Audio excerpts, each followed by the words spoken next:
وہ ایک گناہگار بنی اسرائیل کی اس کی کہانی موجود ہے کہ وہ آیا اور نیکوکار سے اس نے کوئی بات کی تو اس نے اس کو جھٹک دیا، اور وہ اتنا نیکوکار تھا جب وہ چلتا تھا تو بادل اس کے اوپر سایہ کرتا تھا، اللہ نے اس کو اتنا نوازا ہوا تھا، لیکن گناہگار کو دیکھ کر کے اس کے اندر نفرت کے جذبات پیدا ہوئے، اس نے کہا میرے سے بات نہ کر، پیچھے ہٹ جا، اللہ اکبر۔ تو وہ بیچارہ بڑا رویا کہ مالک میں اتنا گناہگار ہوں کہ تیرے پاک بندے مجھے اپنے پاس بٹھانے کے لیے بھی تیار نہیں۔ دل ٹوٹا، شکستگی پیدا ہوئی، کہا لیکن مالک تیری مرضی، اور واپس پلٹا۔ لیکن جب واپس پلٹا تو وہ بادل کا سایہ جو اس نیکوکار پہ تھا وہ سایہ اس گناہگار کے سر پہ آ گیا۔ تو وہ کرم نوازی جس پہ فرما دے، اس کے سارے بندے ہیں، تو اللہ کو جو ہے وہ تکبر کی نیکی نہیں، وہ گناہ جس کے بعد عجز پیدا ہو اللہ کو وہ پسند ہے، وہ گناہ جس کے بعد توبہ کے جذبات ابھریں، بندے کو شرمندگی کا احساس ہو۔ تو مت ایسے بنے کہ 4 نمازیں پڑھ لیں تو سب بے نمازیوں کو حقیر جاننے لگ جائیں، تھوڑا سا کام کر لیں، صدقہ و خیرات کر لیں تو باقی مالداروں کو حقیر جانے لگیں۔ آپ کو دین کے کام کی توفیق مل گئی ہے تو آپ دین کے ٹھیکیدار بن کے بیٹھ جائیں کہ میں اتنا بڑا جلسہ کروایا، اب میرے علاوہ تو کوئی یہاں مسلمان نہیں رہتا، میں ہی سب سے بڑا عاشق رسول ہوں اور میں ہی سب سے بڑا مسلمان ہوں۔ نہ، ایسا نہ کیجئے، اللہ نے آپ کو توفیق دی، آپ نے لوگوں کو دعوت دی، پتہ نہیں کس آنے والے پہ کتنا کرم ہوا ہے، یہ تو ان کی رحمتیں ہیں، وہ جس پہ چاہے جیسے چاہیں برس جائیں۔ ہم کو ٹھیکیدار تھوڑے ہیں، ہم تو نوکری کرنے والے ہیں، ہم تو جوتے اٹھانے والے ہیں۔ ہو سکتا ہے کس کے صدقے، میرے والد گرامی مجھے یاد آتے ہیں، وہ مجھے فرمایا کرتے تھے جب گفتگو کے لیے نکلنے لگے اور لوگوں کا ہجوم ہونے لگا تو وہ مربی تھے بڑے، اور بڑی حکمت کے ساتھ جو ہے وہ کوئی نہ کوئی بات سمجھاتے رہتے تھے۔ تو ایک دن فرمانے لگے کہ ایک خطیب تھا، بظاہر اچھا خطاب کرتا لیکن اندر سے کوئی اتنا اچھا نہیں تھا، تو جب وہ فوت ہو گیا تو وہ بخشا گیا، تو اس نے اللہ سے کہا کہ میرے مالک میرا تو کوئی عمل ہی نہیں ہے کہ میری بخشش ہوگی اور میری مغفرت ہو گئی۔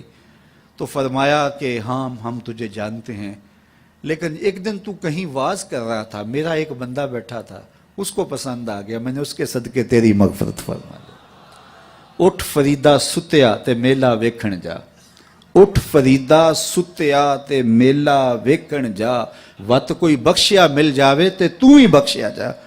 تو پتہ نہیں کس کے صدقے سے اللہ رحمتوں کا نزول فرماتا ہے، بے عمل کو دیکھ کر کے اس سے نفرت نہیں ہے، نفرت تو گناہ سے ہے، گناہگار سے نہیں ہے، لیکن کوشش کی جائے کہ یہ عمل بد چھوڑ دے۔ اللہ اکبر۔ ایک جنازہ گزرا اور وہ جنازہ کسی غیر مسلم کا تھا، تو چشمان رحمت میں آنسو آ گئے۔ تو صحابہ نے پوچھا کہ حضور یہ یہودی ہے یا عیسائی ہے، کوئی اس کا جو مذہب تھا وہ بتایا۔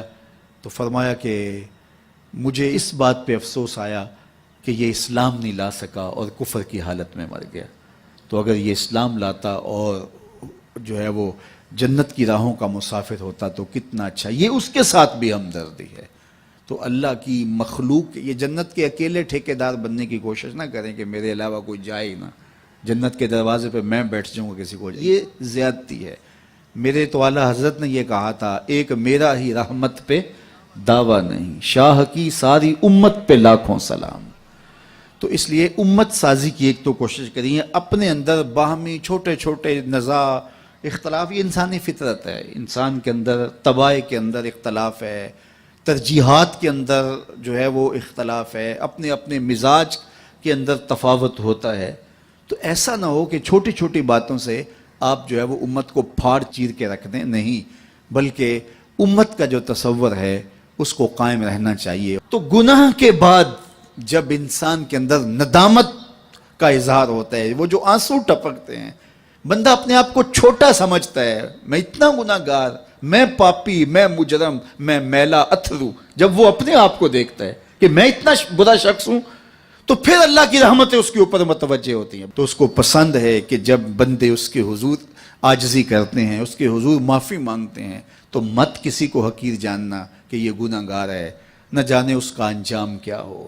کتنے گناہگار ان کا آخر اچھا ہو جاتا ہے، کتنے نیکوکار ان کا آخر اچھا نہیں ہوتا۔ انما الاعمال بالخواتیم، وہ تھی تو فاحشہ عورت لیکن ایک کام کیا کہ ایک کتے کو پانی پلا دیا، اپنے دوپٹے سے جوتا باندھ کر کنویں میں لٹکایا اور اس کو پانی پلا دیا۔ حدیث پاک میں آتا ہے اللہ اس کے صدقے سے اس کی خطائیں معاف فرما دی۔ اور ایک نے بلی کو مار دیا خاتون کو، اور وہ جہنم کی آگ میں جلنے لگی۔ اس لیے کون کس کا انجام کیا ہوتا ہے؟ ہمارے بزرگ فرماتے ہیں کہ بچے سے پیار کرو کہ اس کے گناہ کم ہیں، اور بڑے سے پیار کرو اس کی نیکیاں زیادہ ہیں، اس کی نیکیاں زیادہ ہیں۔ چھوٹے سے اس لیے پیار کہ اس کے گناہ کم ہوں گے، اور بڑے سے اس لیے پیار کہ اس کی نیکیاں زیادہ ہوں گی۔ اور اسی طرح جو ہے وہ خیال کرو کہ ہو سکتا ہے اس کا انجام بخیر ہو جائے اور اس کا آخر کتنا خوبصورت ہو، تو مت کسی کو حقیر جانیے گا۔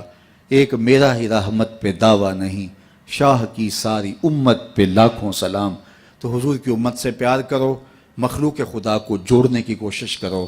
اور آقا کریم علیہ الصلوۃ والسلام نے یہ جو امت کا تصور دیا اور کہاں کہاں سے لا کے کہاں کہاں کے افراد کو ایک گروہ میں، ایک جماعت میں اور ایک امت کے اندر پرویا، ایک لڑی کے اندر پرویا، اس امت کو امت ہی رہنے دیا جائے۔